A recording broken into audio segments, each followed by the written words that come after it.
Buenos dias, maayong buntag, Zamboanga Peninsula. Welcome sa Kapihan sa Bagong, Pilipinas. Hatid ng Presidential Communications Office and Philippine Information Agency. Ang programang ito ay para sa ating mga iba't ibang ahensya ng gobyerno upang maihayag ang kanilang mga programa at serbisyo sa taong bayan. We are live at PIA Western Mindanao Facebook page and other government agencies' Facebook pages. Also, we are hooked up at Radio Pilipinas. And of course, we would like to acknowledge all our media partners who are watching us live all over Zamboanga Peninsula from Isabela City, Zamboanga Sibugay, Zamboanga del Norte, and Zamboanga del Sur. At ang ating mga media partners rin po who are with us here sa ating venue ngayong araw from Zamboanga City. Maayong buntag, buenos dias con ustedes, and welcome po sa ating Kapihan sa Bagong Pilipinas. Hindi na po natin patatagalin, we would like to welcome our guests for today from Department of Tourism in Region 9. We have the Regional Director, Ms. Dara May Catalunya. Together with her is Wenceslao Galeza Jr.,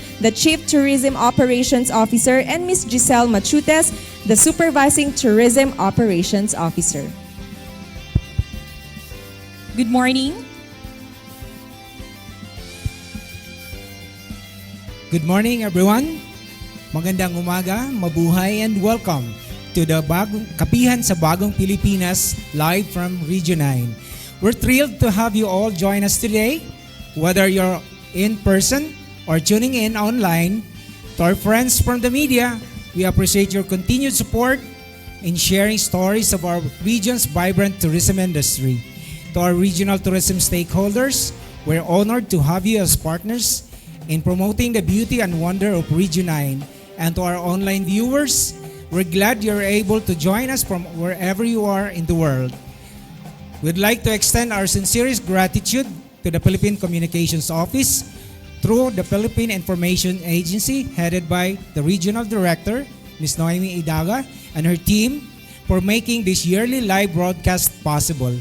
Your efforts to share our region's accomplishments with a wider audience are truly appreciated. Today, we're excited to present the Department of Tourism's 2024 Accomplishment Report. We'll be sharing highlights of our achievements in promoting tourism development, infrastructure, and community engagement in Region 9. So sit back, relax, and join us as we explore the wonders of Zamboanga Peninsula and celebrate our accomplishments in tourism development. Thank you again for being part of this special event. Maayong buntag kanatong tanan and mabuhay. It is with great pride and honor that I present to you the Department of Tourism Region 9's Accomplishment Report for 2024. This report reflects our collective efforts, milestones, and unwavering commitment to advancing tourism in Zamboanga Peninsula, a testament to the region's resilience, innovation, and boundless potential. To set the tone for this presentation, let me share a powerful quote from Mahatma Gandhi. The future depends on what you do today.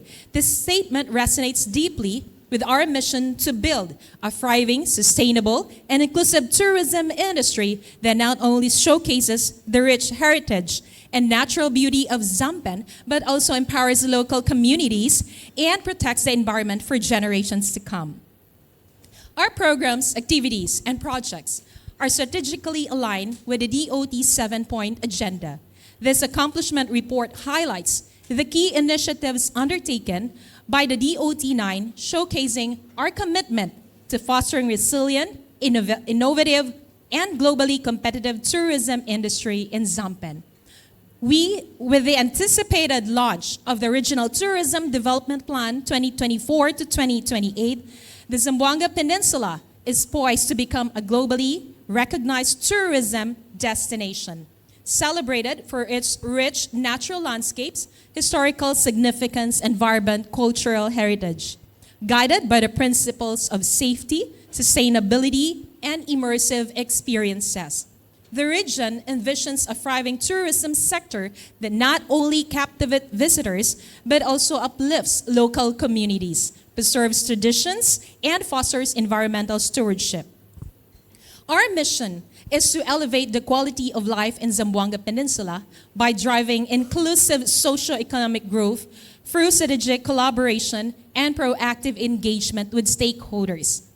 By fostering synergy and addressing key concerns in tourism sector, we aim to create a resilient, sustainable, and competitive tourism industry that benefits our visitors and local communities.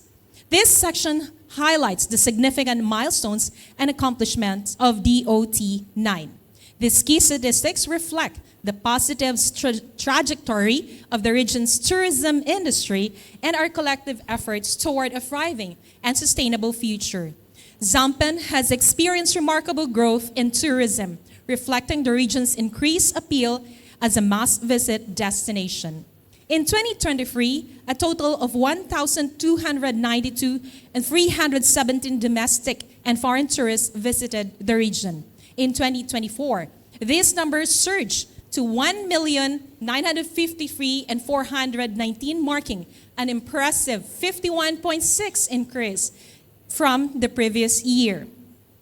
This upward trend highlights the success of our tourism initiatives, strengthened and the region's growing reputation as a vibrant and diverse travel destination.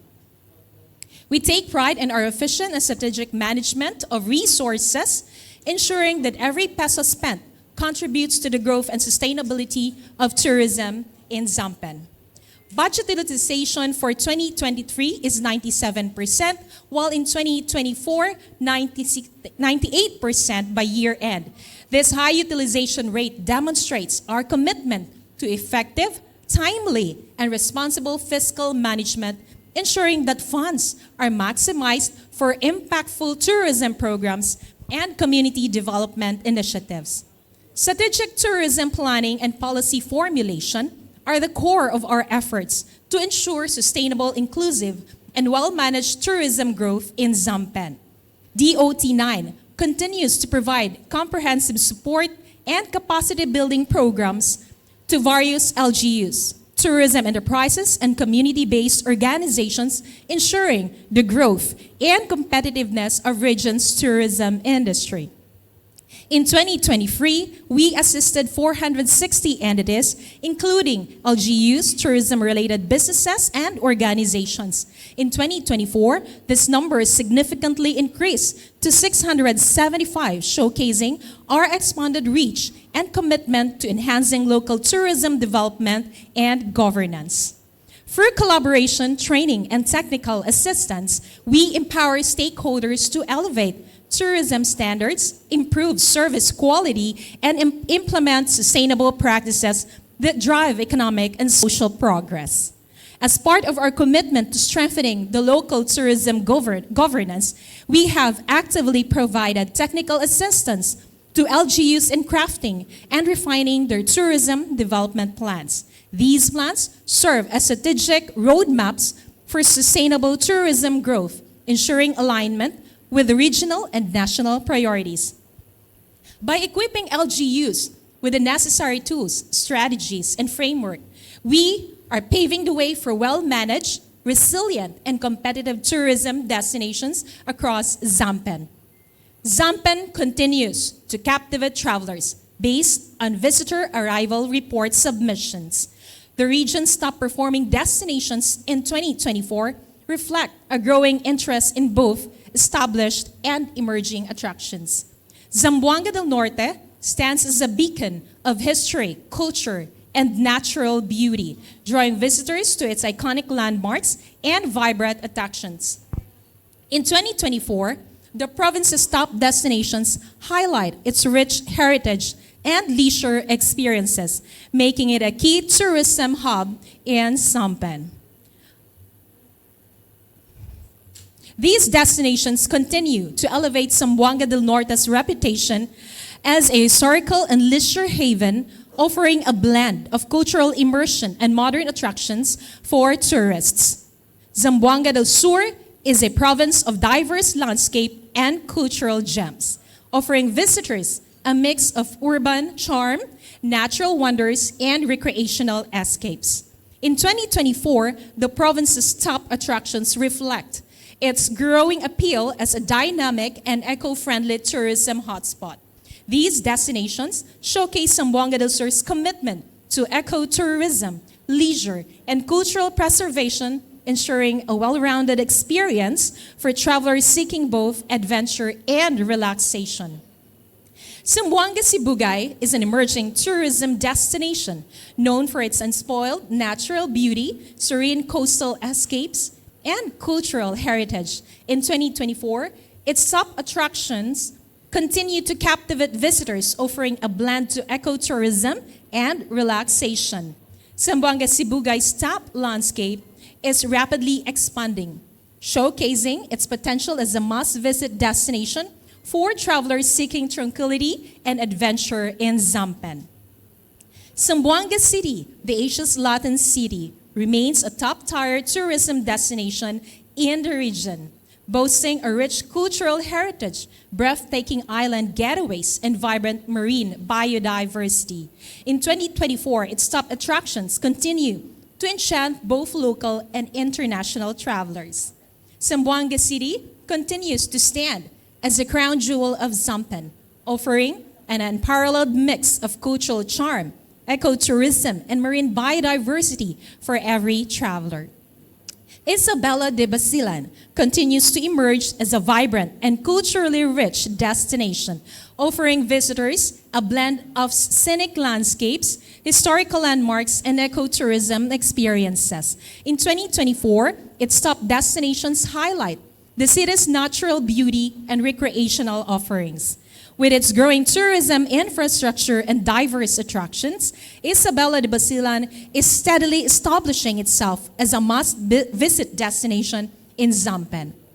Zamboanga Peninsula continues to attract a diverse array of international tourists, reinforcing its position as a global tourism destination. In 2024, the top 10 foreign visitor arrivals are from United States, China, Japan, Australia, Canada, India, Germany, Malaysia, Norway, and South Korea. This steady influx of foreign tourists reflects the region's growing appeal on the international stage, driven by its rich culture, pristine landscapes, and unique tourism experiences. The Tourism Road and Infrastructure Program is a cornerstone initiative aimed at enhancing connectivity, accessibility, and tourism-driven economic growth across Zampen. Implemented in collaboration with the Department of Works and Highways, the DOT and DPWH continue to provide infrastructure development to boost tourism growth in Region 9. In 2023, a total of 558,419,000 of road concreting projects, while in 2024, an even greater investment was secured with 921 million allocated. Additionally, 3 completed trip projects were successfully turned over to the LGUs of Midsalip, Mulave, and Mahayag in Zamboanga del Sur, marking significant progress in sustainable tourism infrastructure development. The Kabug Mangrove Park and Wetlands Boardwalk development stands as a testament to the government's commitment to ecotourism and environmental preservation. With a total funding of 62 million from PIEZA, the project in Barangay Lai, CI, Zamboanga Sibugay, has reached its 90% completion as of February 2025. Investing in human capital development is key to ensuring high-quality tourism services and experiences. Through comprehensive training programs, DOT9 empowers local stakeholders, tourism frontliners, and industry professionals with the necessary skills and knowledge to enhance visitor experience, promote cultural heritage, and uphold service excellence. In 2024, DOT9 continues its commitment to workforce development by conducting regular training programs and tourism development industry skills program across Zamboanga Peninsula. These initiatives have successfully trained a total of 4,899 individuals, equipping them with the essential competencies in hospitality, customer service, tour guiding, safety protocols, and sustainable tourism practices. The Filipino brand of service excellence training continues to be a key initiative in enhancing service quality across Zamboanga Peninsula. Through FBSE training, industry frontliners uphold the core values of makatao, makalikasan, makabayan, and makadiyos, ensuring that every visitor experiences the best of Filipino hospitality. The FBSE program in DOT9 reinforces the increase to 4,438 trained individuals in 2024 from 4,141 in 2023. These numbers reflect DOT9's unwavering commitment to fostering a culture of excellence, professionalism, and customer satisfaction across the tourism workforce. Ensuring high-quality tourism experiences requires strict adherence to industry standards and regulations.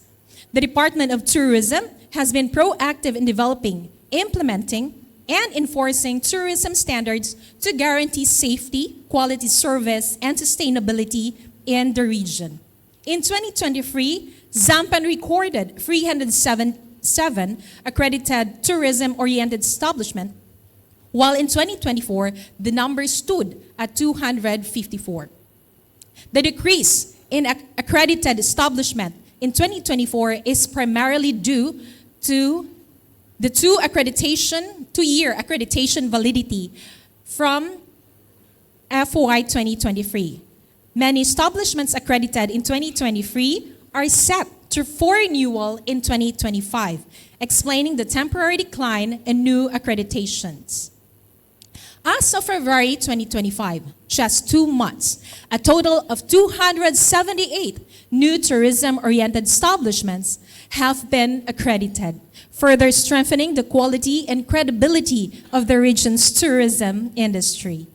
This continued commitment to accreditation ensures that Zampan upholds the highest standards of hospitality, safety, and service excellence, enhancing the overall visitor experience and boosting the region's tourism sector. To sustain the growth of tourism in Zampan, market and product development remains key priorities. Our strategic initiatives focus on expanding market reach, enhancing tourism offerings, strengthening regional identity. And in 2024, DOT9 achieved remarkable growth in market expansion and promotional initiatives. 175% increase in participation in travel and trade development activities, amplifying Zampan's presence in domestic and international markets.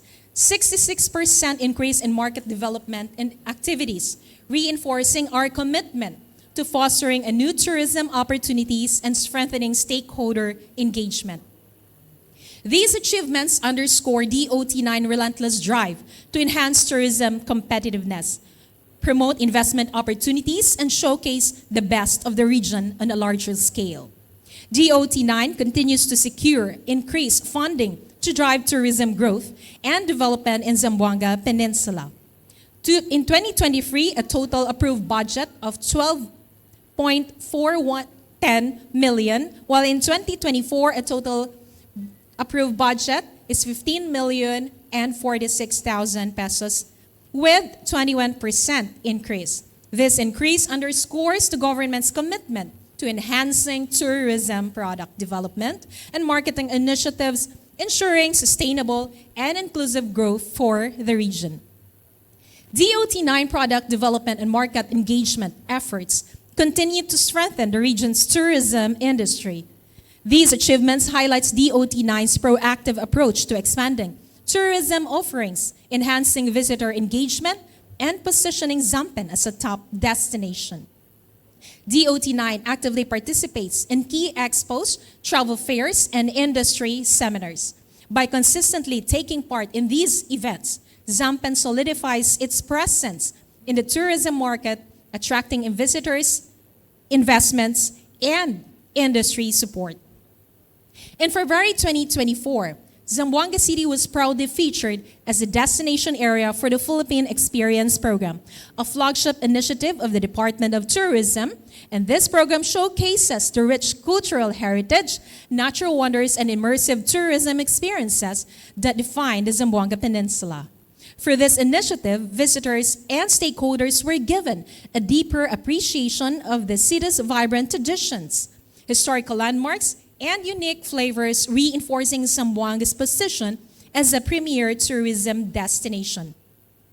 Skimboarding emerges as the perfect signature water sport for Zampen, seamlessly blending adventure, youth culture, and sustainable tourism. DOT9 partnered with Sali Siargao Board Riding and Adventures Incorporated of Argao, Cebu to conduct a skimboarding clinic and certification starting in Sindangan and Labason in November 2024. With Zampen shallow waters, smooth shorelines, and consistent wave conditions, the peninsula offers an ideal natural playground for skimboarders of all skill levels, from beginners to seasoned enthusiasts. In December 2024, the Regional Tourism Awards recognized and celebrated excellence, innovation, and resilience in Zampen's tourism industry. This prestigious event honors outstanding LGUs, private sector partners, and individuals who have contributed to the growth and sustainability of tourism in the region. By acknowledging their efforts, DOT9 aims to inspire continued excellence and drive the region towards greater achievements in tourism development.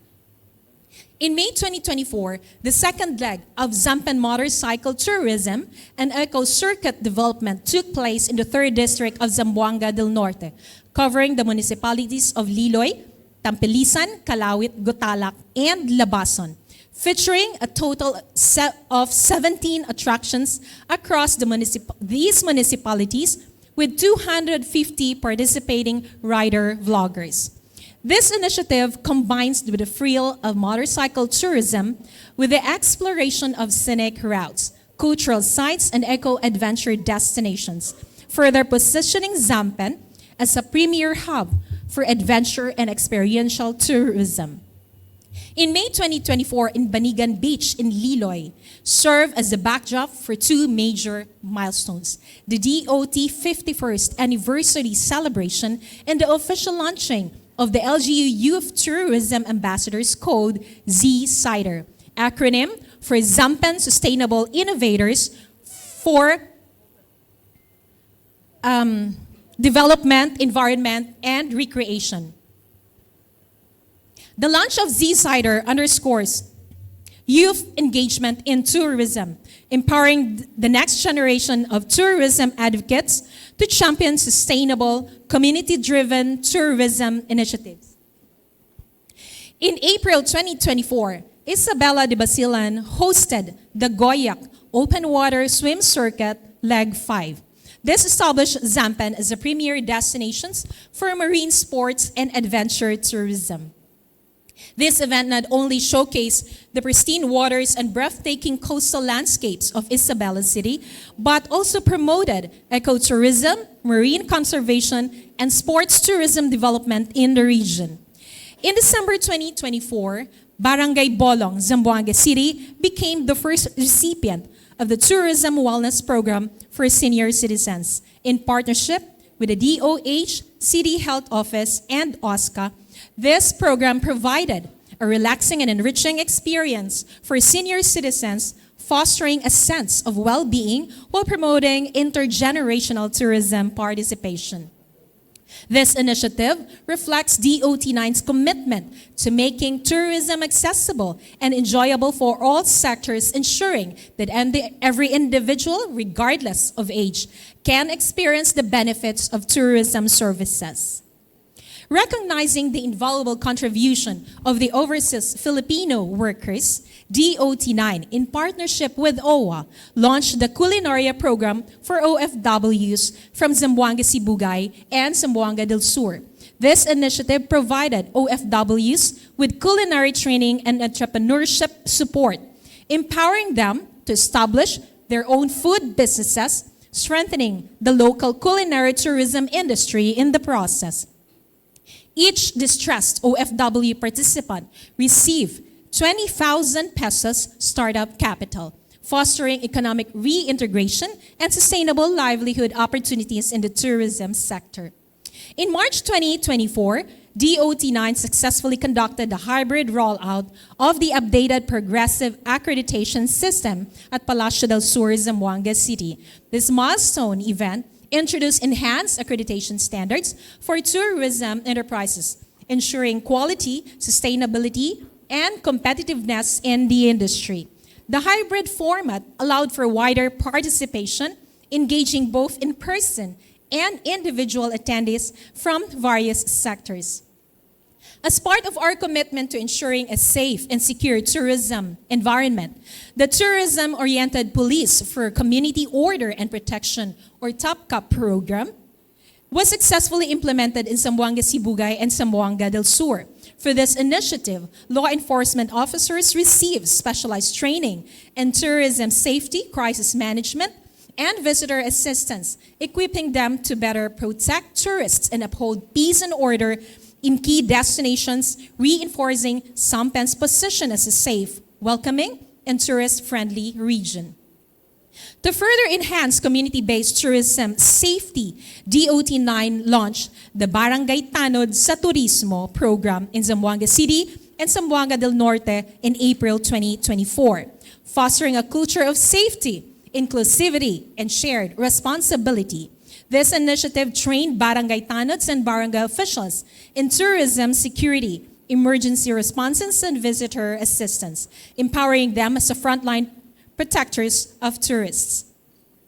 Recognizing that a strong tourism sector starts with a high-performing team, DOT9 conducted a leadership training and team-building activity in Zamboanga City in August 2024, aimed to enhance leadership skills and improve teamwork and foster a culture of collaboration and innovation among DOT9 personnel. By investing in the growth and professional development of our team, we strengthen our ability to deliver impactful programs, drive sustainable tourism initiatives, and provide exceptional service to stakeholders and visitors alike. Empowering local entrepreneurs, DOT's Sparkling Service Experience Training is a pioneering program designed to enhance customer service skills among park vendors and small business owners. As a pilot region for this initiative, Zampen takes the lead in supporting local livelihoods of the participants who receive pangkabuhayan starter kits to help boost their businesses, conducted in July 2024 across Zamboanga del Norte and Zamboanga Sibugay. A proud moment for Isabela de Basilan. The province emerged the city as the Mindanao Cluster Champion with its visionary project, Lampinigan Number 1 in Fun, the Lampinigan Port and Leisure Development Project. This transformative initiative secured substantial funding totaling to 25 million pesos. This milestone marks a new era of sustainable and community-driven tourism development for Isabela City. While DOT9 has made remarkable strides in tourism growth and development, we continue to navigate key challenges. Infrastructure limitations that affect accessibility and connectivity, environmental degradation that threatens our natural attractions, the need for greater community involvement in tourism development. However, these challenges also present opportunities for growth. By diversifying tourism offerings, we can attract a wider range of visitors. Implementing sustainable tourism practices, we can preserve our natural and cultural assets. Strengthening community engagement, we can create a more inclusive and responsible tourism industry. Through strategic planning, collaboration, and innovation, Zampen is poised to overcome these hurdles and unlock new avenues for sustainable tourism growth. To further amplify the impact of DOT initiatives and ensure alignment with the DOT's 7-point agenda, we propose the following strategic recommendations. Strengthen partnership with the local communities to foster inclusive growth and shared responsibility in tourism development. Prioritize sustainability by integrating eco-friendly practices, conservation efforts, and responsible tourism policies. Invest in infrastructure to enhance accessibility, connectivity, and overall visitor experience.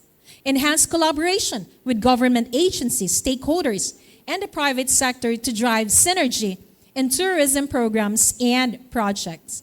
By adopting these measures, we can create a resilient, competitive, and sustainable tourism industry that benefits both visitors and host communities in Zampen.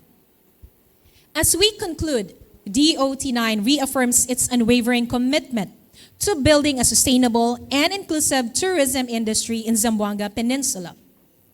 By aligning our programs and initiatives with the DOT's 7-point agenda, we ensure that tourism uplifts local communities, preserves a rich cultural heritage and natural heritage, and drives economic growth.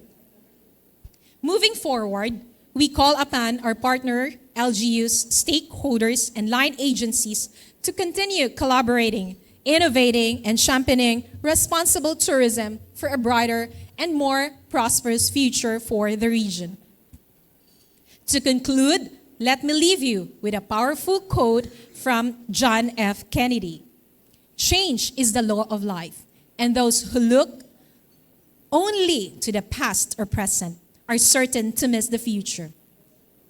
As we navigate the evolving landscape of tourism, let us embrace change as an opportunity for growth, innovation, and progress. Together, we will work towards realizing our vision for a thriving and sustainable tourism industry in Zamboanga Peninsula. Daghan kayong salamat for your time and attention. This concludes the Regional Tourism Report presentation of the Department of Tourism, Region 9. We now welcome any questions or discussions as we work together towards a thriving and sustainable tourism industry in Zamboanga Peninsula. Love Zampen, love the Philippines. Thank you very much, Director Dara May Catalunya, for the presentation. And as you mentioned po, we will now entertain questions. But first, let me read questions from our online viewers and of course our online partners, media partners who are watching us live in the different parts of Zamboanga Peninsula. So first, we have a question po on what are the DOT9's plan of action on the series of security threats and incidents in the region, considering that a number of shooting incidents and abduction happened in 2024 to present. The safety and security of tourists remains a top priority for the Department of Tourism 9. In response to recent security incidents, DOT9 has intensified collaboration with law enforcement agencies such as the PNP, the AFP, and other law enforcement agencies to ensure that tourism areas remain safe and secure. Among our concrete actions are our enhanced security coordination, strengthens coordination when it comes to Regional Intelligence Council. Next is the tourism-oriented police or TOP-COP, and of course, the Barangay Tanod sa Turismo. Secure and resilient tourism sites. We are asking our tourism establishment to put up some CCTV in their areas and emergency hotlines, as well as police presence. That's why we also put up those police assistance center in some areas with the help of our private stakeholders. Of course, the risk communication and crisis management, providing the regular safety advisories, guidelines for tourism stakeholders if you notice that we post online in our FB pages. Also, our emergency preparedness drill in partnership with the LGUs and the tourism establishments. So again, despite the challenges we face, we remain committed to promoting Zamboanga Peninsula as a safe and welcoming destination. Thank you. Thank you, ma'am. Next question naman po. With the launch of the DOT9's Love the Philippines campaign, what directions does DOT9 have for the alignment of all tourism brands of LGU and the regional efforts in amplifying the campaign? Thank you, ma'am. Well, the Department of Tourism Region 9 is fully aligned with the national branding campaign, Love the Philippines. and we are ensuring that all local government units, their tourism brands complement this national initiative. Our approach includes a unified messaging and branding alignment, working with the LGUs to ensure that their local tourism promotions integrate the Love the Philippines identity while maintaining their distinct cultural and national appeal. We also advocate for regional storytelling and digital promotion, developing a cohesive marketing strategy that highlights the best of the Zamboanga Peninsula region while leveraging national and international platforms under the Love the Philippines campaign.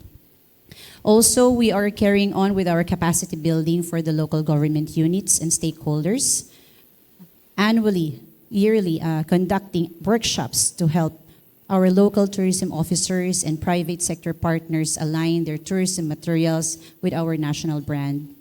We are also conducting coordinated events and campaigns, encouraging our partner LGUs to adopt and incorporate the Love the Philippines campaign, branding into their festivals, events, tourism fairs, as well as promotional activities, create a seamless visitor experience across the region.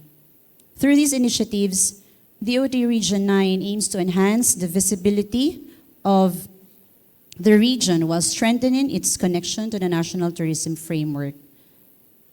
And so with that, we are very positive that our LGUs are aligned with the Love the Philippines campaign of the Department of Tourism. Thank you, Ma'am Giselle. Next naman po, the Philippine Experience Caravan was launched in May 2024 here in Zamboanga City. The caravan intends to heighten the promotion of the local products and unique tourism experience in the country and in the region. What other areas does DOT Region 9 also identify to further promote all the 8 LGUs, 5 cities, and 3 provinces? The successful launch of the Philippine Experience Program in Zamboanga City has paved the way for an expanded, more immersive tourism experience throughout the region. DOT9 has intensified key areas that highlighted the diverse culture, nature, and adventure tourism offerings, including Zamboanga Sibugay, promoting gastro-tourism with its signature adobong sahaya and seafood delicacies, alongside ecotourism activities in Cabasalan Marine Ecotourism Park. In Zamboanga del Sur, likewise, we're showcasing Lakewood's serene lakeside retreats, the Subanan heritage of Lapuyan, and adventure tourism in the mountainous landscapes of Gipos and Josefina. While in Zamboanga del Norte, featuring the Polog Sunset Boulevard, the Cox World-Class Resort, and the historical charm of the Pitan City as the Rizal capital of the shrine capital of the Philippines. Likewise, in Basilan, highlighting the rich Tenon culture, white sand beaches of Malamawi, and the community-based tourism in Isabela, and other emerging destinations, expanding the Philippine Experience Caravan to other islands, island hopping in Sulu Archipelago, and the cultural immersions in indigenous communities. The efforts ensure that the LGUs are given equal opportunity to showcase their unique tourism offerings under the structured and sustainable regional tourism circuit. Thank you very much po, Sir Wenz. Next question po, with the rise of unique tourism products and diversifying tourism product portfolios, what is the strength, or should we say the unique selling proposition of Region 9 that will put our region in one of the country's must-visit list? Thank you, ma'am. Well, we all know that Region 9 stands out as a multicultural adventure field and biodiversity-rich destination that offers authentic experiences found nowhere else in the country. Our unique selling proposition is our blend of diverse cultural heritage, a melting pot of Subanin, Tausug, Yakan, Chalbacano, and other indigenous influences, offering a rich tapestry of traditions, crafts, and cuisines. We have also extraordinary marine and ecotourism sites, from the pink sand beaches of Santa Cruz Island, which is world-renowned, to the pristine waters of Aligway and Malamawi. Our coastal and island destinations remained unparalleled. Of course, we boast of our culinary delights. Zamboanga Peninsula is home to distinct gastronomic experiences, including the very famous curacha with Oliver sauce. We also have the Sulu coffee and local delicacies like panyalam and lokot-lokot. And we are packed with adrenaline adventures such as skimboarding, which we recently just introduced and launched last year in Sibugay, trekking in Baluno, and diving in Basilan's marine sanctuaries, which offer thrill seekers an unforgettable experience. With these distinct offerings, DOT9 is positioning the region as an exotic, culture-rich, and adventure-filled destination that should be on every traveler's bucket list. Thank you, Ma'am Giselle. The next question is specific po sa Isabela City, no? Isabela City, the Basilan's Marang-Marang Women's Association has brought honor to the region and entire Mindanao as it won ASEAN Award. What supports now the DOT can extend to Isabela City to help sustain its gains in tourism sector? The Marang-Marang Women's Association achievement at the ASEAN level is a testament to the strength and potential of the community-based tourism in Basilan and the entire region. To sustain its momentum, DOT9 committed to capacity building and product development. Another one is a market access and promotion. Of course, the next is the community-based tourism expansion. We encourage similar initiatives using Marang-Marang as a model for sustainable and inclusive tourism in other parts of the region. DOT9 is very proud for this milestone and will continue to support, uplift community-based tourism efforts that showcase the best of our people, culture, and natural beauty. Thank you po, Director Dara. Next po is from our Zamboanga del Sur media partner. Their question is, what challenges has DOT9 encountered in promoting tourism in Zamboanga del Sur, and what strategies are being implemented to overcome them? Thank you. Despite its vast tourism potential, promoting Zamboanga del Sur presents several challenges. The perception of safety and security, persistent concerns stemming from post-insurgency incidents, limited tourism infrastructure, lack of accommodation facilities and supporting amenities in some areas, community preparedness that needs for greater capacity building among local tourism stakeholders, marketing and promotion, low awareness of the province's unique tourism product among domestic and international markets. Strategies to overcome these challenges are information and public relation campaigns, active promotions of successful stories and positive tourism experiences to counter negative perceptions, capacity building programs, continuous training for LGU community-based tourism groups and local entrepreneurs. Product development also, identifying new tourism sites and developing tourism circuits to encourage longer stays and higher visitor spendings. In the investment of promotions, working with LGU to identify priority tourism investment areas and promote them to potential investors. Through these strategies, DOT9 remains committed to transforming Zamboanga del Sur into a vibrant and resilient tourism destination that contributes the region's overall socio-economic growth. Thank you, Sir Renz. Next question is from Zamboanga Sibugay naman po.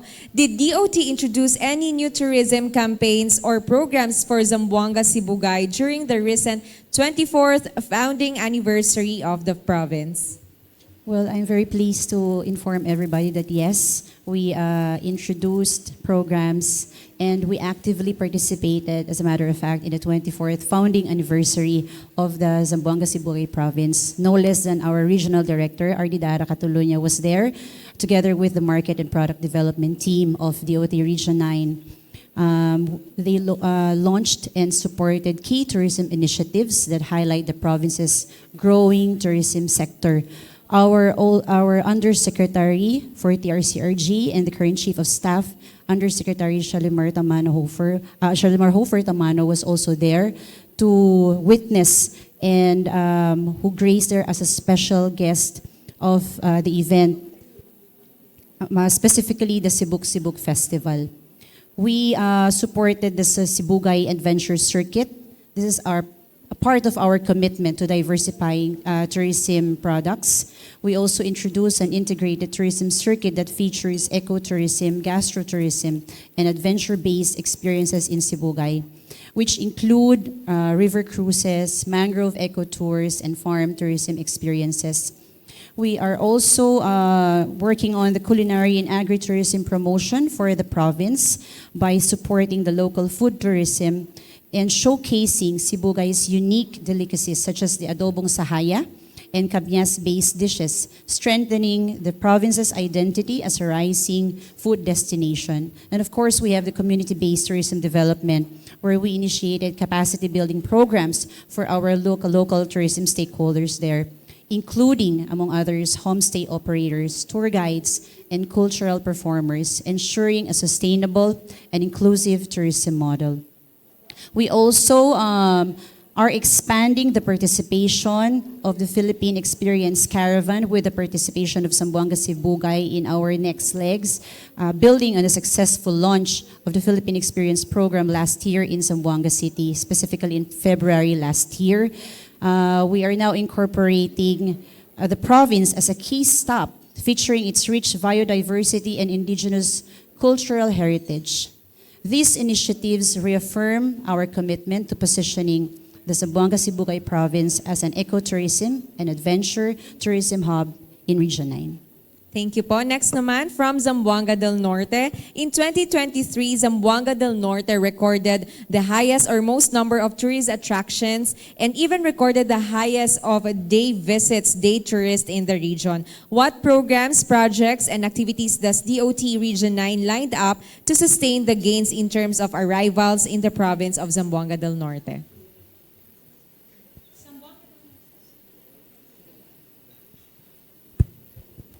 Zamboanga del Norte's impressive tourism growth in 2023 is a testament to its diverse attractions and strong tourism programs. And to sustain and further build on these gains, DOT9 lined up several initiatives, including enhanced tourism circuit development. This circuit development, we are trying to tie up with Zamboanga del Sur. That is within our Philippine Experience Program project, hopefully to launch this year. Another one is the capacity building for stakeholders. For the information of everybody, we are going to host the Mindanao Tourism Expo 2025. Other regions will be coming over and other tourism stakeholders in Dipolog City in the second quarter of this year. With that, we need to prepare our stakeholders. We're going to have the Top Cup, which will be next week, and other barangay tanod sa turismo, FBSE programs, of course, visiting our tourism-related establishments, training their staff for hospitality, and other advanced training programs for Zamboanga del Norte. Thank you very much. Thank you.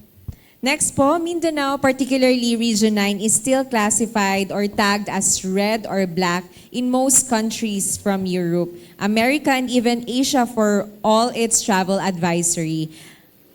What do you think are the major factors in decision-making of those countries as for travel advisories are concerned? What do you think DOT Region 9 should do or perhaps initiate to change or improve a lighter travel advisory in order for the region to market it as a favorable destination for tourism?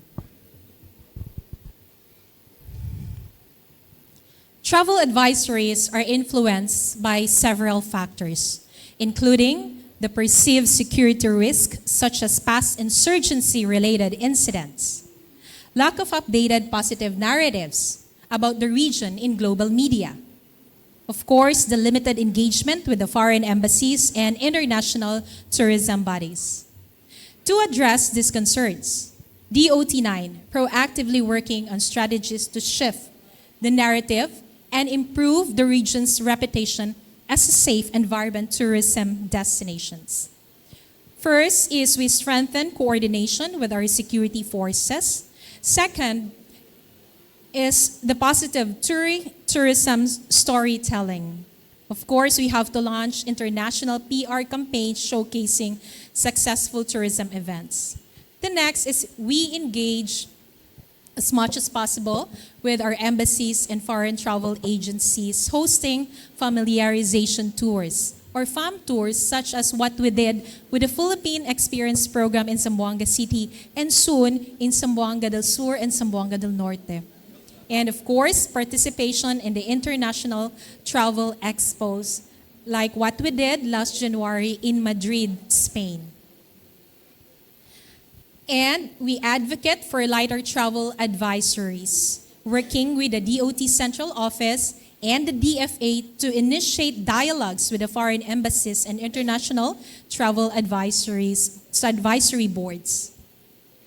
For our sustained development programs, international promotion, and heritage tourism initiatives, DOT9 is confident that the province or our region will continue to thrive as one of the top must-visit destination in the country.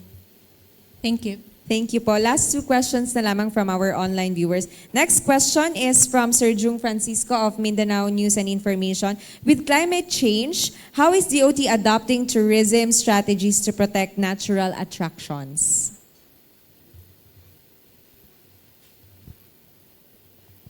Thank you for that question. The Department of Tourism has advocacy programs to include sustainable tourism development, wherein we conduct capacity building trainings. We go around the region and actively involve our stakeholders, most especially our community-based stakeholders, in trainings and workshops that specifically respond to climate change and address the issues brought about by climate change. We are also partnering with the Department of Environment and Natural Resources. As a matter of fact, the DOT is currently the chair of the Regional Ecotourism Committee. And with these activities are lined up this year to ensure that we respond to the issues and concerns brought about by climate change in partnership with DENR. We are also conducting trainings that would equip our stakeholders in coming up with natural emergency plans, disaster risk management and reduction that would enable our stakeholders to come up with their emergency plans in case of natural emergencies and calamities. So these are just but a few of our programs for climate change. Thank you po, Ma'am Giselle. Last na lamang po, we have an online question po from our online viewer. Ilang TRIP or TRIP projects meron sa Region 9 at kung may proven socio-economic impacts po ba sa mga areas? Thank you for that question. Yes, for 2024, actually, we have 26 ongoing projects and 17 new projects, totaling about 921 million, if I'm not mistaken. Now, this tourism road infrastructure projects in a convergence program with DOT and DPWH as the implementing agency really creates a very wide beneficiary, not only for our tourists, but basically our local communities, because it improves their livelihood. As to the accessibility, it's even called farm to market road nowadays. It's not more on tourism roads because a lot of farmers, as we all know, that most of our tourism sites are located in the hinterlands, in the mountainous area that were not accessible. Now it is already accessible because of this trip project. Thank you very much, Pastor Renz. Now we will proceed with the questions po from our media partners who are with us here today in Zamboanga City. Let's first welcome Ma'am Letty Melitante of Zamboanga Today. Good morning po. What are the challenges faced by the tourism sector in Region 9, particularly in Zamboanga City? You know, based on your yearly accomplishment reports, it showed that Zamboanga City ranked number 4 in as far as tourism industry is concerned. Wherein Zamboanga del Norte ranked as number 1 with 475,606 number of visitors visited, as compared to Zamboanga City, only 41,245. You know, Zamboanga City, we have different tourist attraction, and the latest I understand is the 11th Island. So may we know what happened to Zamboanga City and why is it only 2 among the different tourist destinations in Zamboanga City appeared in your yearly accomplishment report? Thank you, ma'am. The 2 destinations that were mentioned earlier are just the 2 destinations that the local government units, especially the City Tourism Office, is submitting to us as far as the tourism statistics are concerned. They are only submitting data, arrivals in Santa Cruz Island and Once Islas. But we know for a fact that Zamboanga City has more destinations, destinations that are popular and that are frequently visited by tourists. We are currently addressing the situation. Last year, we conducted the basic tourism statistics training. We conducted that in 3 clusters. 1 cluster for Zamboanga City, Isabela City, and Zamboanga Sibugay combined, where we threshed out issues affecting the data consolidation and consolidation of tourism statistics in the city. Hopefully, this year, the statistics will improve and will affect more than what is being submitted to us and will include more destinations in Zamboanga City, because we know for a fact that Zamboanga City is really frequently visited by tourists, no? Not just domestic tourists, but also national and even international tourists. We are also meeting with terminals, of course, with the Civil Aviation Authority of the Philippines, involving also our terminals, airport and bus terminals, in order to enhance more the data gathering and consolidation system in Zamboanga City.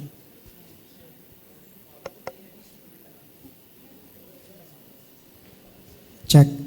In addition to Giselle's answer, please consider also that Santa Cruz Island and Once Islas had a carrying capacity. So we do not expect that our visitors will surpass a record high due to the capacity being implemented in these islands. So again, we cannot expect so much visitors for these 2 sites. But we know for the fact, as Giselle said, that we have plenty of tourism sites in Zamboanga City, only that we're not able to collect statistics from that other areas. What support DOT can give to Zamboanga City to promote the tourism industry amid the cases of shooting incident, plus the problem of traffic congestion? You know, no other than our Congressman in District 2, Manix Dalipe, vows to transfer the Zamboanga City International Airport to Barangay Mercedes. Do you also think na it's about time that the Zamboanga City International Airport, located in Governor Camins Avenue, should already be located in Mercedes? Hello. Thank you so much. We respect the LGU's comprehensive land use program. They have the preference as to their development and improvement initiatives. And with that, we in the Department of Tourism as a national agency supports their programs through soft programs only because we don't have infrastructure program other than through requests from our infrastructure arm, TIEZA. But rest assured, we are always here to, again, collaborate with the local government of Zamboanga City. Thank you. Your reaction, ma'am, regarding the problem of shooting incident in Zamboanga City. Do you think it also affect the tourism industry in Zamboanga City? Again, as regards the shooting incidents in Zamboanga City, I am definite that our law enforcement agencies are doing their best to pacify the situation. Just like in other LGUs and other regions, we encounter incidents or criminalities, but with the help of our law enforcement agencies, not just the PNP, but also the AFP and other intelligence unit or law enforcement agencies, this matter will be addressed soon. But again, as regards the effect of tourism industry in Zamboanga City, as far as I can remember, our Zamboanga City is still the top destination, and our police are within the line, as well as our barangay chairman or officials, as well as barangay tanod, in good sites or locations showcased in Zamboanga City po. Thank you. Thank you. Thank you very much po, Ma'am Letty. Next, we have Sir Marco Polo of Brigada News.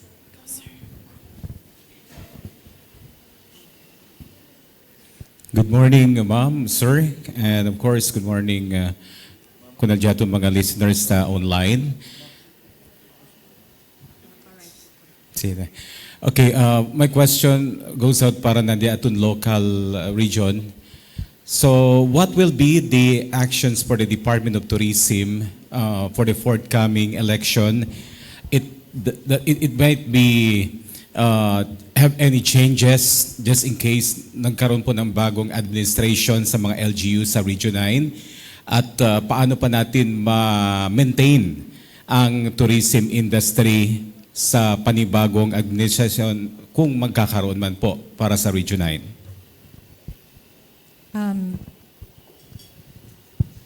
Every election comes with a new or maybe the same administration. But we in the Department of Tourism, we already formulated our plans, programs, and activities the year ahead. So with that, our focus this year, regardless of the elections, not just our midterm elections, it could also be an election this year for the BARM and even the barangay in the later year, part of the year. Again, it will not affect the implementation of our financial work and financial plans and programs for this year.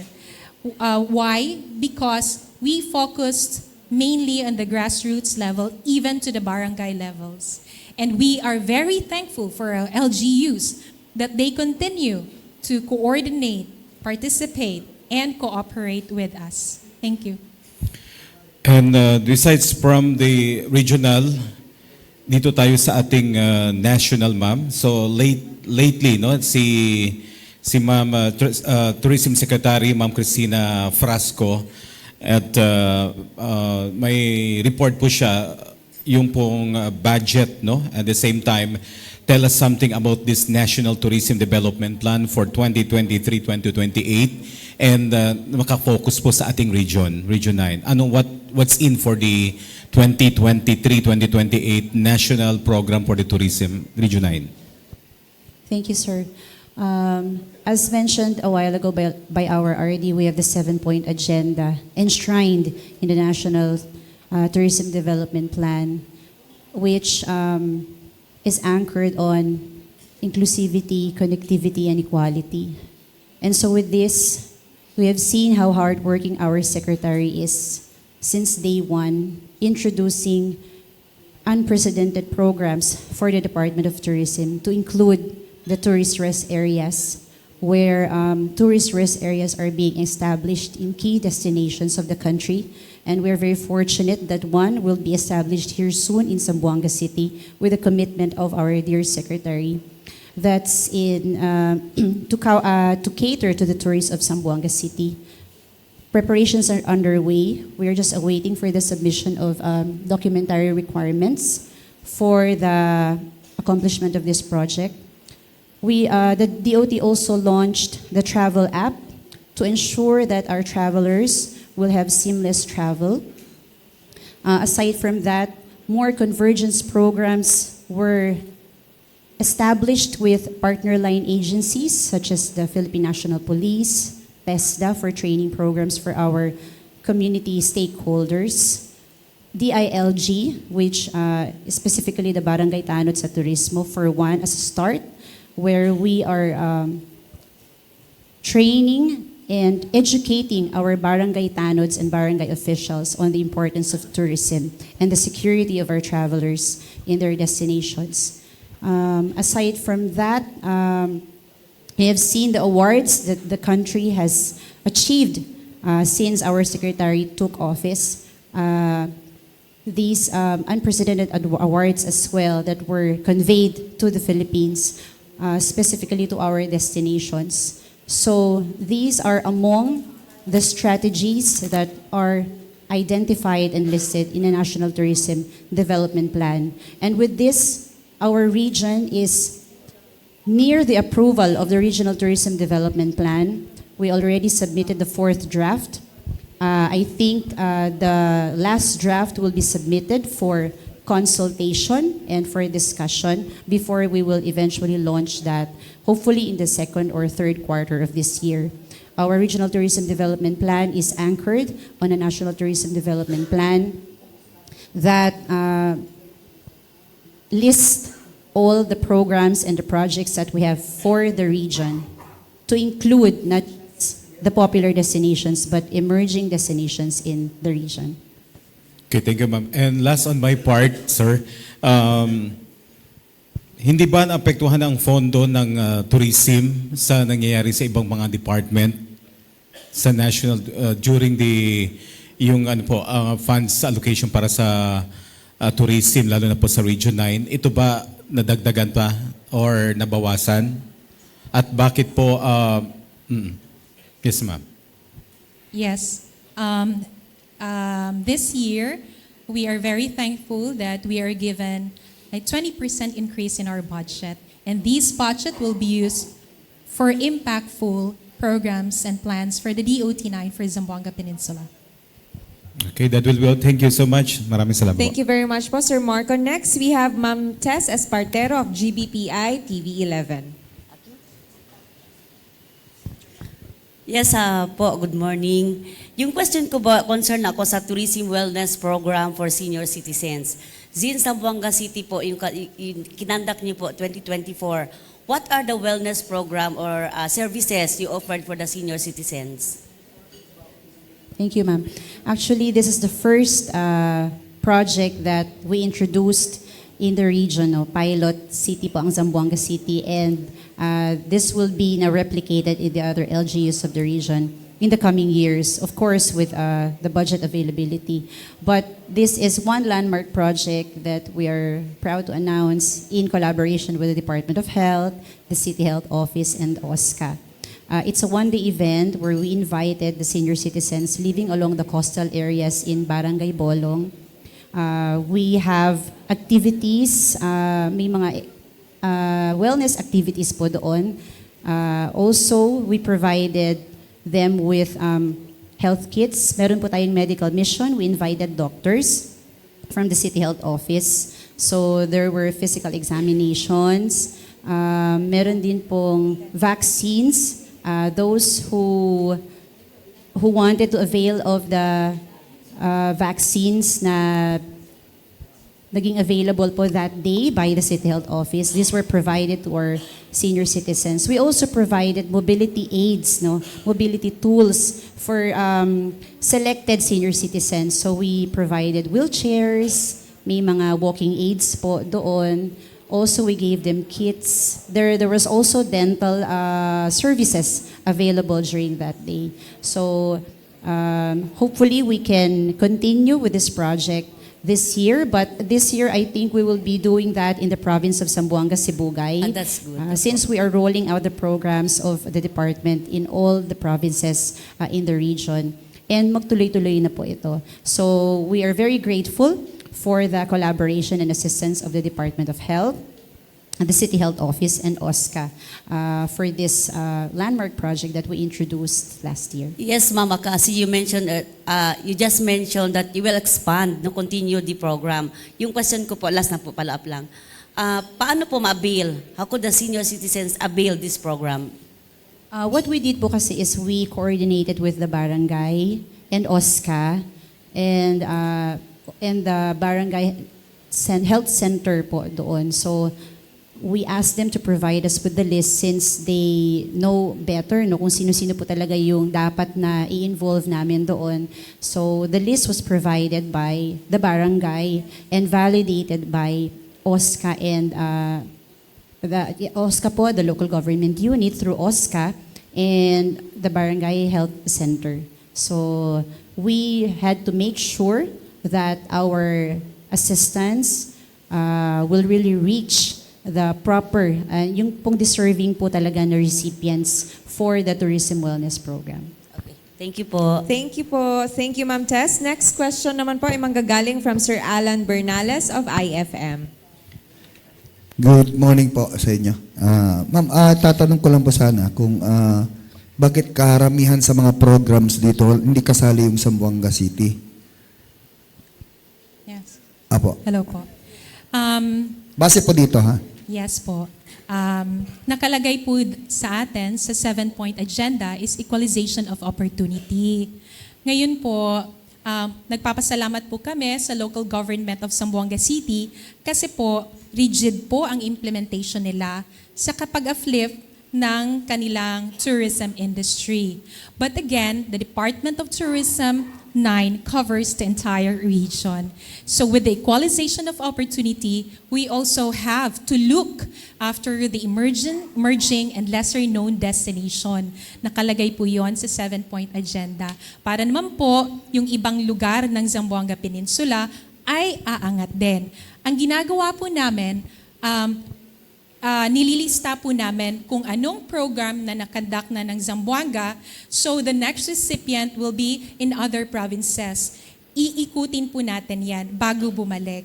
Yun po ang equalization of opportunity na ginagawa natin. And we are very thankful that the local government Zamboanga is, they're very understanding enough. And naiintindihan nila that we also have to help and lift other cities and municipalities in the entire region po. Thank you. Ma'am, last question. Ma'am, may bansa ba na may travel ban ang Zamboanga City na bawal pumunta ng Zamboanga? Anong bansa po yun? Meron po ba? You mean particular country po? City po, country, or country.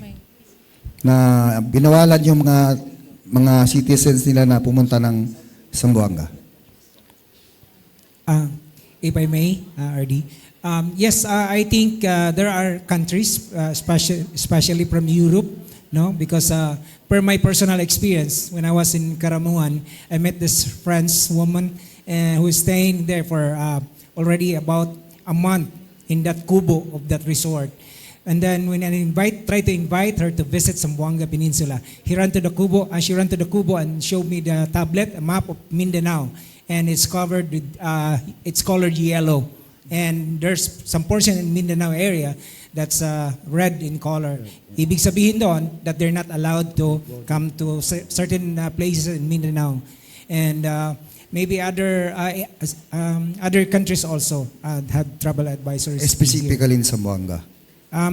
Not really specifically in Zamboanga, but in the peninsula, Region 9. Even in Zamboanga del Norte, Dipolog, and the Dapitan cities are affected with that. And what's the reason? Security. Security, I think, and of course the travel advisories from their respective embassies. Okay, thank you po. Thank you very much po. Next naman, we have Sir Justin Bulanon of Radio Pilipinas. Good morning, ma'am. Good morning, sir. Kasunod ng nangyaring abduction doon sa American vlogger sa Cebu, Zamboanga del Norte and was later confirmed died at the hands of his abductors last year. Ano po yung naging impact o epekto nito sa turismo natin dito sa region at paano po tinutugunan ng Region 9 ang travel advisories or warnings from other countries regarding sa pagbisita po dito sa Zamboanga Peninsula?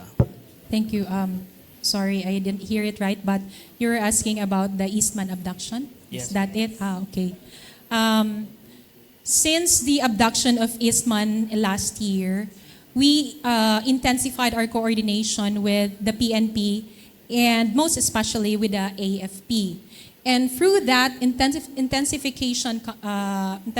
intensified communication, we were able to initiate a program with specifically the 97 IB in Zamboanga del Norte because that is where the abduction happened in Triple SB, specifically in Cebuco. So this year, in fact, in March 7, we are going to finalize our program, which we call Community-Based Tourists and Investors Protection and Security Program. This program is in partnership also with other line agencies. We were able to initiate this program to address not just the tourists but investor problem in that specific area in the 3rd District of Zamboanga del Norte. That is to show to them that even the local government units, the free, Sirawai, Cebuco, Siocon, and Baligian, the LGUs there are very willing to partner with us, and not just us, other line agencies, to better cater the tourists and investors in the area and develop, more develop and mas matanggal natin kasi yun yung nagiging problema sa negative perception about that. We need visibility and more concrete projects. And with our limited budget in DOT9, we can better pursue concrete projects along with other line agencies. In fact, hindi pa man totally finalize yung project.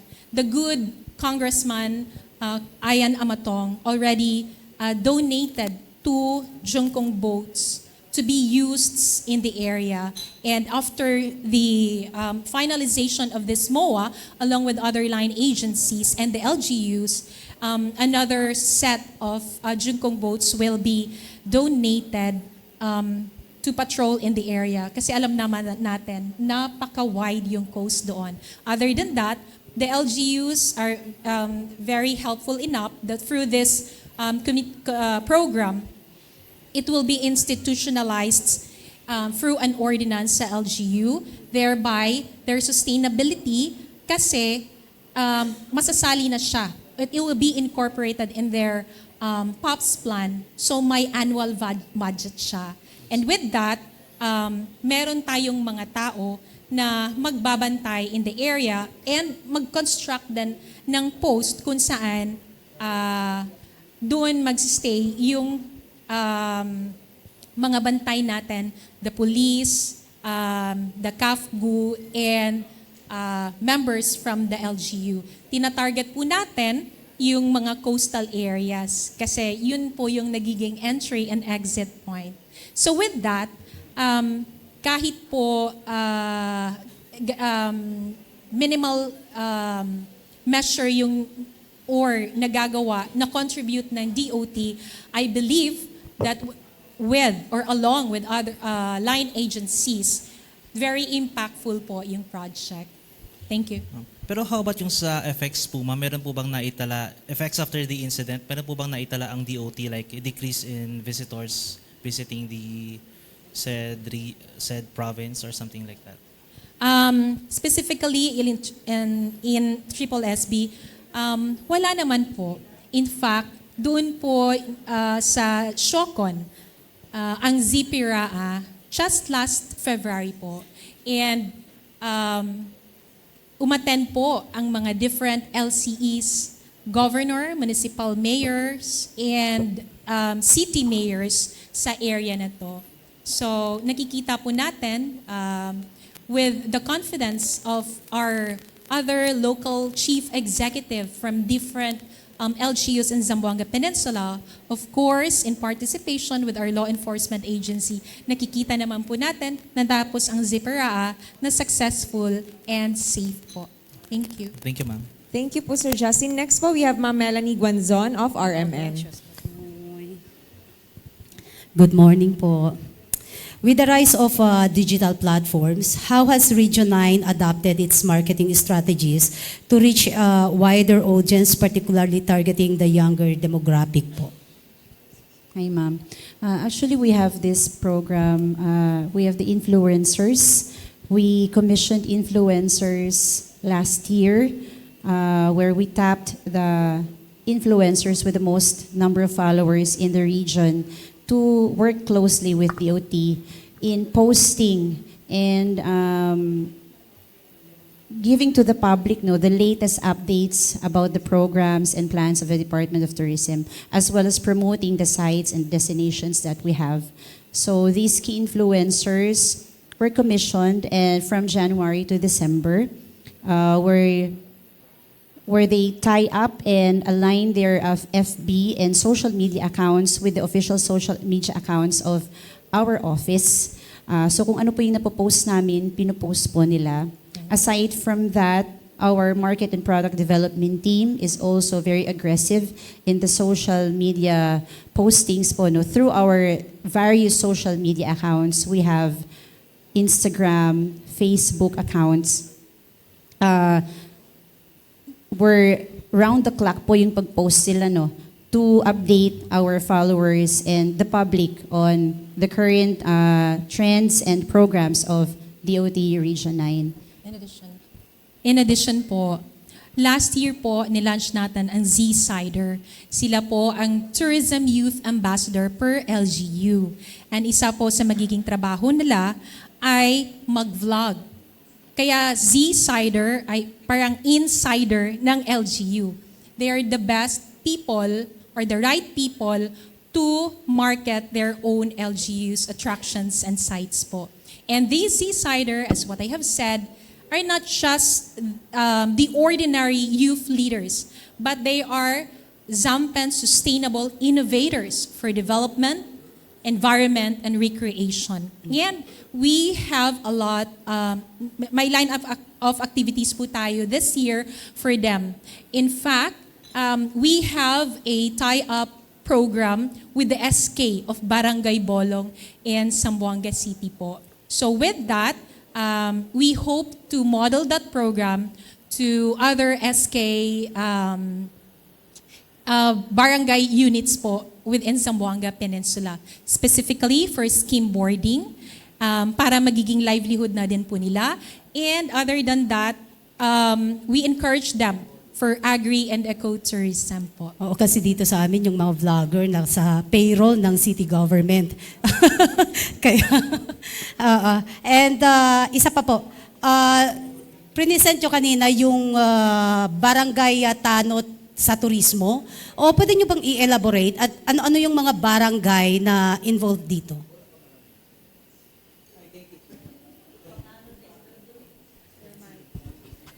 Thank you for that question. The barangay tanod para sa turismo are those barangay tanods wherein their barangays had tourism sites. Now, we're partnering with the DILG in this program in identifying and since ang DILG po ang may supervisor power sa mga units, so sila po ang nag-invite ng mga barangay tanods through the DILG para sa ina-identify ng LGU na may mga tourism sites na mga barangays. So we're inviting them to, we conducted training for them, just like other trainings that we have, magiging tour guide sila, and the security and first aid modules of the training, ginagawa po sa kanila para ma-enhance yung skills nila, not only on the responding, security, but also magiging tourist guide din sila.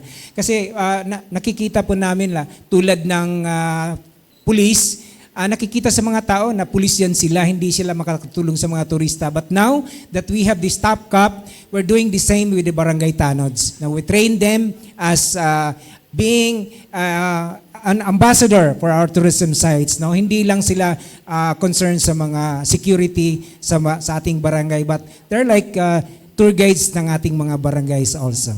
Thank you. Thank you po, Sir Renz. Yes po, Ma'am Melanie. May sahod din ba sila? Actually, no. Dagdag lang sa kaalaman nila at sa responsibilidad nila, being sila yung mas nakakaalam sa komunidad nila at saan yung mga tourism sites ng bawat barangay. Thank you po. Next question po, second to the last, from si Ma'am Beersheba po. Beersheba sa Baricos Global Insight Media. Good morning, everyone. My question is about our digital platform. So, what are the plans for integrating technology such as digital platforms so we can enhance the tourism and the tourist experience and streamline services in the region? Hi, ma'am. As I've mentioned earlier, the department introduced the travel app. Actually, if you haven't downloaded it yet, you can download it. The travel app, it's like a one-stop shop for tourists, no? Yung lahat po ng information on tourism sites,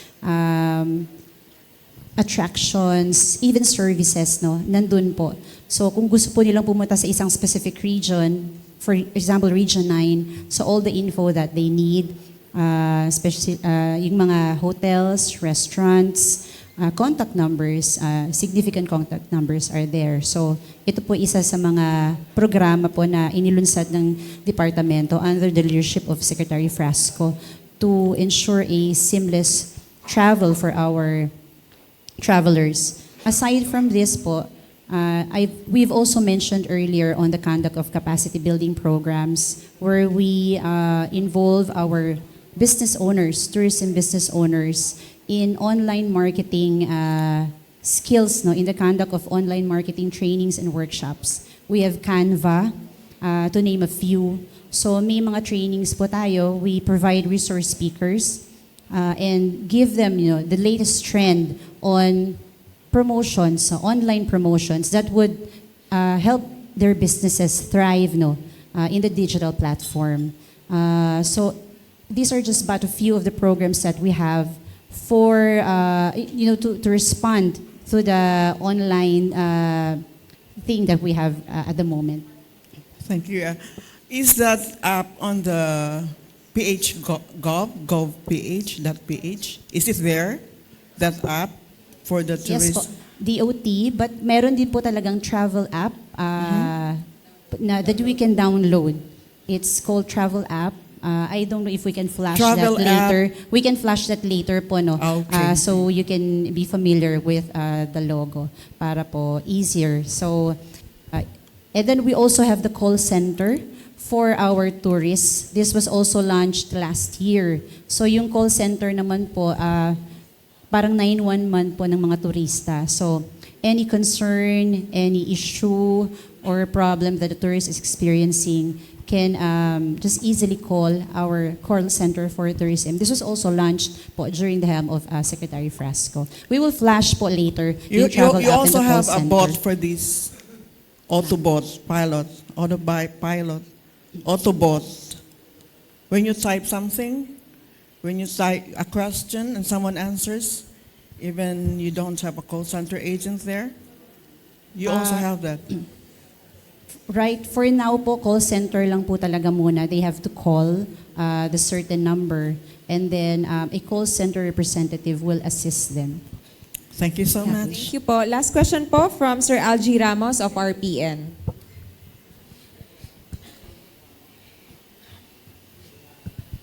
Hello, ma'am. Good morning. Ma'am, pregunta lang yun, ma'am. The last year, el ciudad de Zamboanga, dos lang el entrao, no, Santa Cruz Island, pati doon sa isla. So, este año 2025, kusa pa ba, ma'am, el mga nuevo mga aktibidades or mga habla kita para man improve el tourism aquí na ciudad de Zamboanga. Pati el ikasegundo también, madam. Ese llama sila al barangay tanod sa turismo. Kusa pa ba el mga los demás mga barangay kaya ay conduci training también este 2025? Ma'am G will answer that because Si. siya yung nakakaintindi ng Chavacano. Hindi po kami nakakaintindi. Sige po. Sorry po. Muchas gracias, sir, na dito pregunta.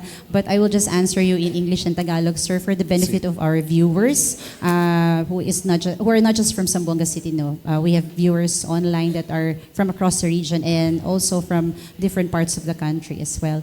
So, for Zamboanga City, sir, if as I've mentioned earlier, yung dalawa po kasi na sinasubmit sa amin, those are just but two of the destinations that the city has statistics on.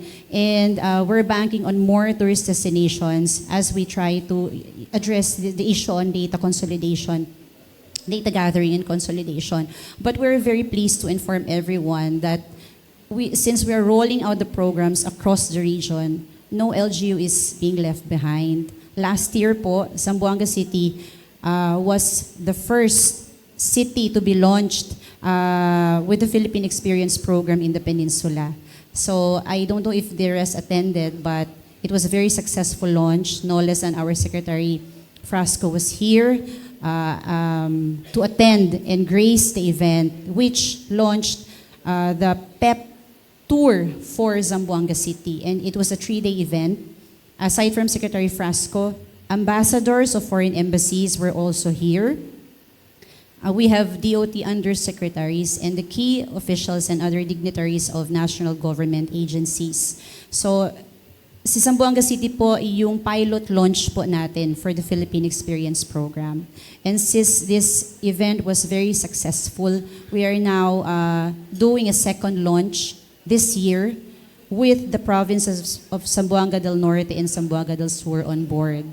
Aside from the Philippine Experience Program, we have also conducted major training programs and provided Zamboanga City with major training programs and assistance.